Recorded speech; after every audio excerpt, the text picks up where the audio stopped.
World Poetry Day 2023 date. Each year on March 21, poets across the world commemorate World Poetry Day.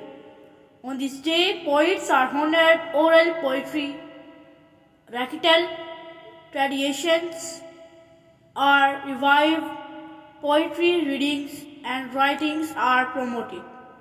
Poetry education is promoted.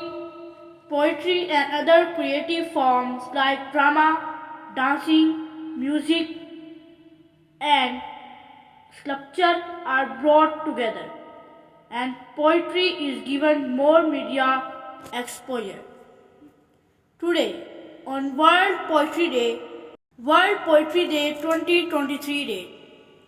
World Poetry Day is among special day observed worldwide every year. The first celebration of World Poetry Day took place in 1999.